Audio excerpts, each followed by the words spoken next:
In sports, the scoreboard doesn't tell the full story, but Netflix does. Stories about dads who happen to be world-class quarterbacks and a battle for the heart, soul, and direction of the multi-billion-dollar business of F1. Whether you're a diehard fan or you're brand new, Netflix has the stories for every type of fan. You can watch these incredible sports stories like Quarterback, F1 Drive to Survive, Untold, and many more now on Netflix. Hello and welcome to a new podcast, The Paddock and the Pavilion with Stephen Wallace. In each show, Stephen will interview someone connected to the world of horse racing or cricket. Hello and welcome to The Paddock and the Pavilion. And yes, it's our second episode of the weekend to celebrate the Melbourne Cup, which is due off on Tuesday, the 3rd of November. I got up early this morning to speak to Richard Freedman, ahead of him having his dinner. Richard is part of the Freedman dynasty, which has played such a large part in Australian racing since the beginning of the 20th century.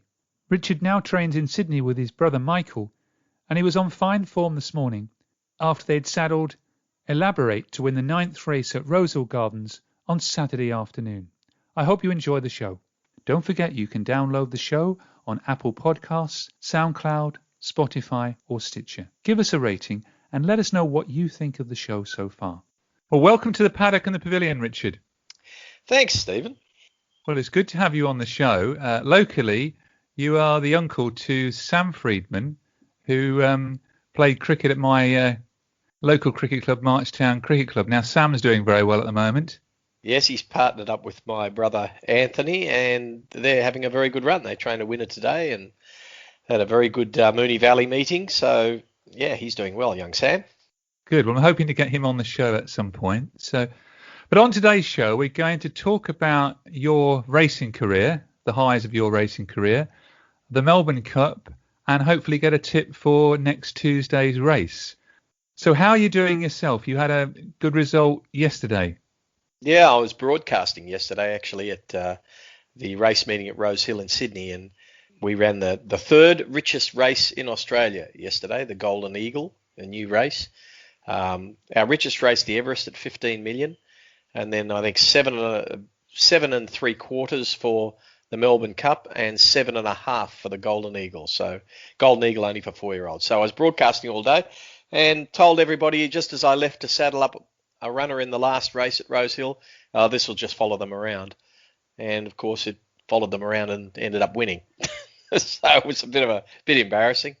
Oh, that's handy when you're actually the commentator as well, or the working in the media. I didn't realise you still work. Didn't realise you still worked in the media. So yeah, I work for Channel 7. I do well. When I say I work for them, I sort of help them out and do a day here and a day there. It's been a good fun. Good. And how has lockdown affected Australian racing? Well, funnily enough, Australian racing never broke stride. We powered through the lockdown period and just kept going.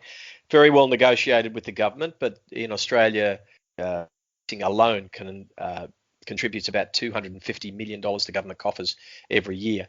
So maybe that had something to do with us powering through, but we just kept going. Right, well, let's turn to your actual racing career. How long have you been in racing, and were you bred to be in the sport? Well, pretty much. My great-grandfather rode 3 Melbourne Cup winners back in the early part of the 20th century, 1912, I think he rode his first one. He actually rode in England for a period of time. He had a few rides for the royal family in England as well. So, and my great uncle did the same. He was apprenticed in England, and he had some nice wins and a bit of connection there. And then my father was a stud owner, and we were sort of raised on the stud with horses, and so I guess we've had a background in it for generations. But I don't think any of us were going to be racehorse trainers initially. It sort of all came to pass after, just around the time my dad died, and we were all quite young, and we decided that we'd leave. I was at university, so was Lee, my other brother, and Anthony and Michael were still at school, or Anthony might have just left. I'm not sure, I can't remember, but we had to earn a living, so we did something we knew how to do. And I read you were the youngest professional trainer to train a winner in Australian racing history at 18. Is that right? Well, at that time, there may have been someone younger by a few months because you've got to be 18 to have a trainer's license. So I got my trainer's license, I think, on my 18th birthday, and then sometime in that year I trained a winner. So it may still stand as a record, but at the time it definitely was. So what do you remember about that day, and what course was that at? I can't remember a lot about it, actually. It was at Canberra, and the horse's name was Delta Sun. I remember that, and many more. I remember he won a 1,200 metre maiden, and that's about as much as I remember. But in the early 1980s, you joined up with your three brothers. I don't know who started, but there was the four of you as a team, and you had a very successful time, winning over 100 Group 1 races. What were your highlights, and what was the best horse you trained? Well, that's a very good question. There's been a lot of great horses, and yeah, we teamed up together. We more out of necessity. We just had to make a living, and it was easier, the four of us working in the stable. We didn't have to pay exorbitant wages. We were taking about $50 Australian a week for like an 80-hour week. So that was by necessity. But we had quite a lot of good horses. The ones that stand out for the family are probably Makybe Diva, won 3 Melbourne Cups. We won 2 of them. David Hall trained her when she won the first one. But there were great horses like Mahogany, Subzero, who's only just passed away, probably more famous after he finished racing than during his racing career, but he did win a Melbourne Cup and an Adelaide Cup. We've had horses like in Costa del Lago. We've had Miss Andretti, who came over and won the King's Stand. The list goes on and on. Naturalism was probably the best horse of the lot and doesn't have the best record. He only ever won 3 Group 1s, but he should have won a Cox Plate, and he was arguably very unlucky in a Japan Cup. He ran second by a length there too. He was a decent horse, but there's been a lot of them, and we've been very lucky. So when the Miss Andretti won the King's Stand, did you come over to Royal Ascot, and did you enjoy that? No. I was working on a breakfast radio program at the time, and so I stayed in Sydney, and Lee went over there, and I think he had a great time, and I would love to have been there, but once again, you've got to earn a living. I read in Subzero was a bit of a sort of celebrity. Didn't he appear on television and things like that? Yeah, well, he's one of. I classed him as the world's greatest thoroughbred till he died, which was only just a few months ago. And he won a Melbourne Cup. He then became the clerk of the course at Flemington Racecourse in Melbourne. He did that for 10 or 15 years. And then when he retired from that, he started to visit nursing homes, hospitals, hospices, and they would take him into the hospital. They had special shoes, padded shoes made for him, and take him up in the elevator to a ward, and he would just walk along the ward visiting the children. And the amount of pleasure that horse gave to the elderly, the infirm, the sick children, dying children was quite astounding. And, if you ever get a chance to get on the net and see some vision of what that horse did, it'll bring a tear to your eye. Oh, that will remind people in this country about Red Rum, who appeared on the Sports Personality of the Year show one year and went up in the lift, and also attended lots of other events as well. So horses can obviously do a lot of good when they're in the presence of children and people who are not well. Yes, they can bring a lot of joy to them, and the more opportunities we get to introduce horses to people who need a bit of help, the better. Well, you then took a break, I think, in the early part of this century to move into the media. What was the reasoning behind that?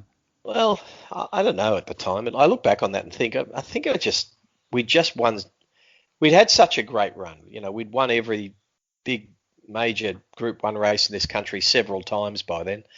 And, I just thought, well, I can keep doing this. And, there becomes other pressures. I think we were all married by then.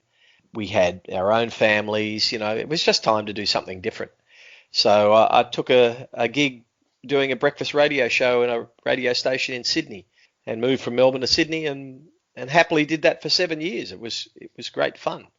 It allowed me to do a lot of stuff that racing wouldn't too, travel a lot, travel overseas quite a bit. It was good like that. And you weren't just covering horse racing, there was other sports as well. Oh, yeah, a little bit of horse racing, but mostly, the other sports that we like here in Australia, rugby league, AFL, Australian football. Did a little bit of what we call soccer, you call football. It's not as popular here. And rugby union was popular at the time, but it's not so much anymore. And then you decided to come back to training. Why did you decide to do that? I'd done a lot of broadcasting. I'd worked for several radio stations and a couple of TV stations and done a fair bit of it. And it was, I don't know, it just started to wane in its, my enthusiasm for it. And my son came to me out of the blue and said, wouldn't mind being a horse trainer. So I thought, here we go. You're going to have to give him a leg up. And which we did. And, I started pre-training a few horses for my younger brother who'd returned from Singapore where he'd trained for about 10 years. And, that sort of got me back in the swing of it gently. And my son was going to work for Michael, my brother, and then Michael got a gig in Hong Kong and left to go to Hong Kong. So he was sort of swinging in the breeze, and I said, we'll train a few horses. So it started off just that way. And, pretty soon we went from having 4 horses to having 40 horses pretty quickly, and it just sort of went on from there. So this is your son, Will. Is he still with you now? Yes. Well, yes and no. He's still around, but hopefully, he did the Dali Flying Start program, which gave him exposure all around the world. Yeah, it was a brilliant program and very generous of Sheikh Mohammed to put that on for a lot of young people around the world. And then when he came back from that, he sort of joined me in training stable at Rose Hill, where we had stables, and just recently I joined up, then partnered up with my brother Michael, and we've had stables at Rose Hill and Randwick for getting on towards 2 years now. And he's just recently in the last 3 months said, okay, I think about enough of working for you two, and went out on his own. So he's training in his own right at Scone in New South Wales, which is a major country and breeding centre in New South Wales. So that means there's 5 generations now of the family that's been in racing, is that right? Yeah. Well, I think I counted up. If we count our Melbourne Cups and my grandfather's Melbourne Cups and the second placing that my great uncle trained in a Melbourne Cup in the 30s, I think we've had 8 wins and 4 seconds in the race and a couple of thirds. So we've had a bit of luck in that race. Well, that's some record. How many horses then have you got now? You said 40, is that right? I'm just supervising about 36 of them at Rose Hill right now, and Michael's got 26 of them at Randwick. So between in the partnership license, we have getting on towards 60 odd horses in work all the time here in Sydney. How is the 2020-2021 season going for the team? Well, we've had a pretty good start, actually. Our season starts on the 1st of August and carries through till the 31st of July the next year. So since the 1st of August this year, we've had about 22 or 3 winners, puts us in the top. I think we're running 7th in New South Wales. So, we only sort of got back into it in May of last year as a partnership. So to go from, nowhere to getting close to the top 5 now in that length of time, it's been good.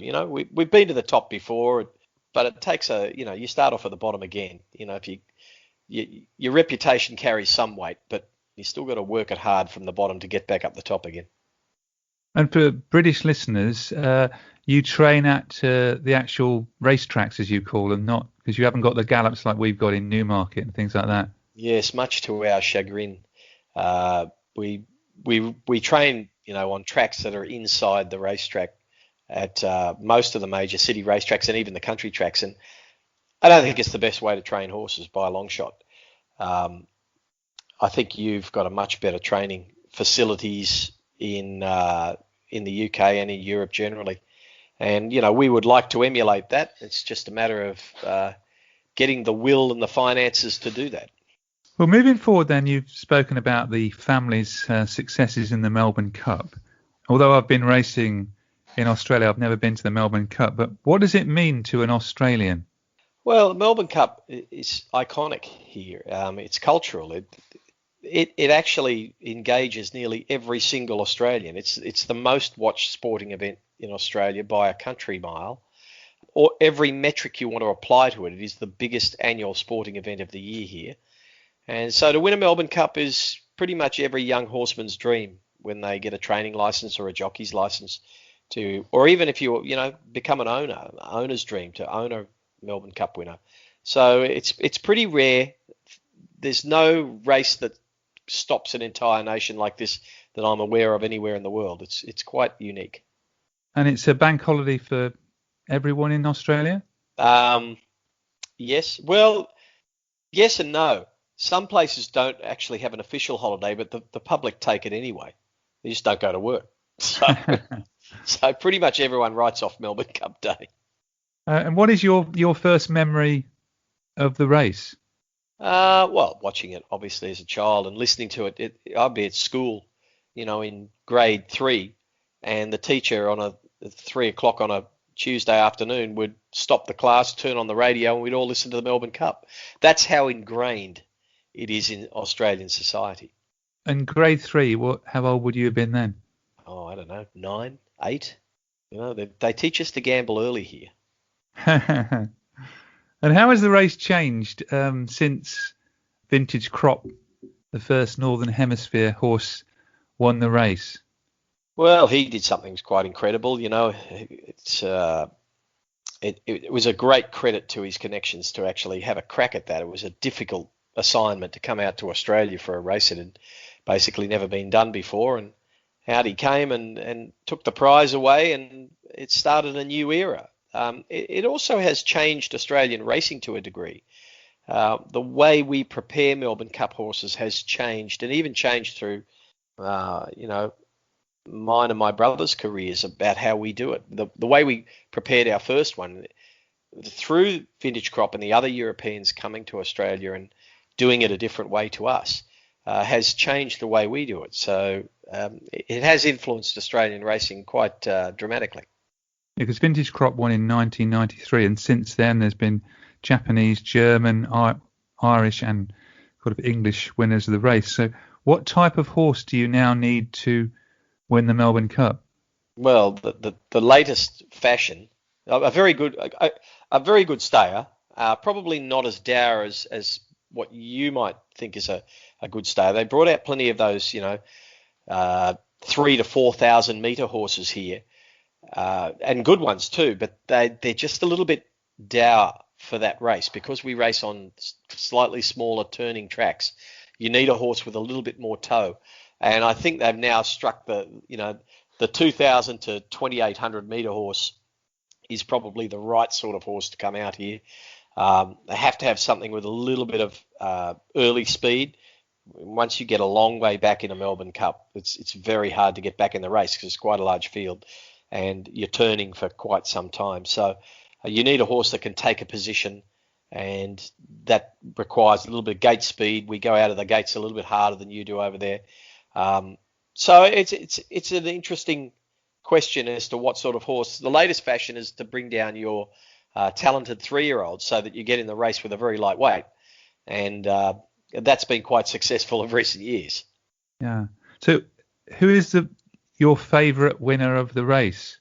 I'm thinking along the lines that I think you're having another one of these virtual races, and you had one for the Cox Plate where Frankel is obviously never running the Cox Plate, won the virtual Cox Plate. Seems ridiculous to me. I took no notice of it. I thought, what a ridiculous competition where you're trying to pick, having a virtual race about with horses in it who've never appeared in the country. I mean, it seems silly to me, but there you go. He did win it, and no doubt he was a worthy winner.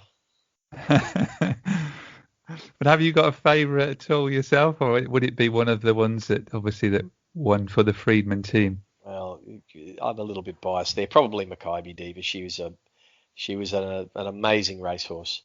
She defeated, Vinnie Rowe on a soft track here. It'd be no mean feat to do that. He was a great horse. and she won 3 of those in a row. Only horse to ever do it. Carried the weight carrying record for a mare in her 3rd Melbourne Cup. Be a long time before that's beaten. She was great, but I have a very soft spot for all of them, and including the first one was a horse called Terrific, who was nowhere near the caliber of a Maccabi Diva or even a Doremus or Subzero. He was just a good old handicapper, and he just arrived on the day and did the job. Yeah, looking up Maccabi Diva, he's got quite a lot of bloodlines connected to Northern Dancer as well. Well, she was actually, I think, foaled in England and brought here as a foal. So she was actually an English horse, but she spent her whole racing career in Australia. Oh, so we can claim success for that then over here? Yes, I'm sure. It's a bit like your cricket team, you'll pull them from anywhere. What do you think it'll be like this year with no crowd at Flemington? Quiet. It will be a quiet Melbourne Cup. Look, the racing has continued, but through COVID, but it has continued with no crowds for the safety reasons. Congregating indoor, particularly, but outdoor as well is, it's a more dangerous thing. We've had touch wood, we've been very lucky in this country. We've been able to continue a lot of things that have had to stop in other countries. And racing has been one of those. But we've been very careful about how we prosecute that. When I go to the races, I have to be tagged and have my temperature taken before I can enter the course, and then I'm kept away from the jockeys, and the owners are kept away from the trainers and the jockeys. So we're all kept in separate groups, and very little contact between them. Well, looking forward then to Tuesday, 24 runners. I'll give it in meters for yourself. 3,200 meters, 2 miles in our language. What are your thoughts on next week's race? Well, it's interesting that we've got so many European horses here this year. I didn't think they'd be able to get here, but they've managed to get down here, and I think there's 7 of them running in the race on Tuesday. And if you count the New Zealand horse that's here, it'll be 8 international horses. I guess they're headlined by Anthony Van Dyke, who's come down here and he's had one run here in the Caulfield Cup. Ran a very gallant second, and looks like he's on track to perform very well in the Melbourne Cup. I think he probably wins if he produces his best. And there are a couple of others too. A horse you may be familiar with from England, a horse called Sir Dragonet. He won the Cox Plate last week, and that's one of our very biggest races. He's now trained in Australia, but he'll run a very big race. And I think my younger brother's horse, Steel Prince, he's maybe the best of the local horses. He'll be hard to beat. He won the Geelong Cup, which has been a traditional lead-up. I think Media Puzzle came through that lead-up, and several others to run very well in the Melbourne Cup. Yeah, we got a Newmarket connection with Charlie Fellowes' Prince of Arran, who's been placed in the last 2 Melbourne Cups as well. Yeah, I think Charlie worked when I wasn't working at the stable in Melbourne. I think Charlie worked for my brothers Anthony and Lee for a while, and they're quite good mates. And Charlie's been down here with Prince of Arran before, and he's performed very well. And I'm sure he'll perform well again. Your brother Anthony and nephew Sam, they've got Steel Prince. They've got another horse as well, have they? They do, and its name has escaped me now. La Don de Vie, is that their horse? Is it running? No, I don't. Look, they may have another one there. I haven't taken that much notice. It's the thing with trainers. You haven't got your own horse in the race, you pay scant regard. But you think Steel Prince has got a reasonable chance? I do. I think he'll go very well. He likes Flemington. He's a good, strong stayer. He's in good form. So what would your tip for the race be then? And an outsider for us? Oh, as an outsider. Well, I think Steel Prince is pretty much an outsider. No, I'd tip him as an outsider because I think he'll start at Bolter's odds. Now, my final question. Are we going to see more Aussie sprinters back at Royal Ascot? Well, not for a while. We can't leave the country. We certainly can't go to England, and that's going to take a little while. I don't see that happening until there's a vaccine, an effective vaccine, and who knows when that will be. After that, I think they will, because it works for the colts that go over there, because if you can win in England, it just broadens their appeal as a stallion. So I think that has good commercial value. Other than that, taking mares there, we took a mare there. It's a great privilege to be able to do that, and a great thrill to win it. But the economics of it isn't so great, because the costs are high, and the prize money is certainly much better than it used to be, but it's not at the levels we're getting used to at the moment. A big race for us is 3 million Australian plus, and there's quite a number of them now, going up to a $15 million race. So there's not the same sort of pull that there was for those horses to go there, but certainly for colts, there is still some commercial sensibility to that. Well, you've answered my question, really. I was thinking along the lines, the reason why they're not coming is because of the lower prize money in the UK to Australia. Yeah. Now, look, your industry is certainly benefiting from our high prize money, because we are buying a lot of tried horses from the UK and Ireland, and I think Hong Kong are doing the same. But it's certainly lifted the prices for those sorts of horses. They're becoming unbuyable. They're so expensive now. But so you benefited from that, and obviously those sort of horses we will continue to purchase. And it does take away the desire to want to travel horses as much, because we have so much prize money at home. Yes, because we've also had a Dayab who's come over to Sydney and won 2 Group 1s early part of this year. Yeah, he ran really, really well, and young Tom Marquand rode him, and we really like him down here. We'd like to see him back, but he's not coming back anytime soon by the looks. No, he's very popular over here, and he also recently won the St Leger at Doncaster. He's a good young rider. Well, thank you very much for joining me on the Paddock and the Pavilion. Best of luck for the current season, and we'll look at the tip on Tuesday. Well, I think you'll be cheering in up there, because I think Anthony Van Dyke will be very hard to beat. He's a very nice horse. He looks to be a beauty. So good luck for his connections, and good luck to everyone up there. I hope you back a winner. Thank you very much. Thank you for listening to the Paddock and the Pavilion. You can download the show on Apple Podcasts, SoundCloud, Stitcher and Spotify. Follow us on Twitter and Facebook at The Pad and Pav.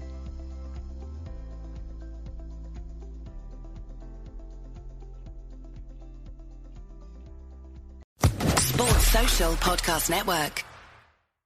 Lucky Land Casino, asking people, what's the weirdest place you've gotten lucky? Lucky? In line at the deli, I guess? Aha, in my dentist's office. More than once, actually. Do I have to say? Yes, you do. In the car before my kids' PTA meeting. Really? Yes. Excuse me, what's the weirdest place you've gotten lucky? I never win and tell. Well, there you have it. You can get lucky anywhere, playing at LuckyLandSlots.com. Play for free right now. Are you feeling lucky? No purchase necessary. Void where prohibited by law. 18+. Terms and conditions apply. See website for details.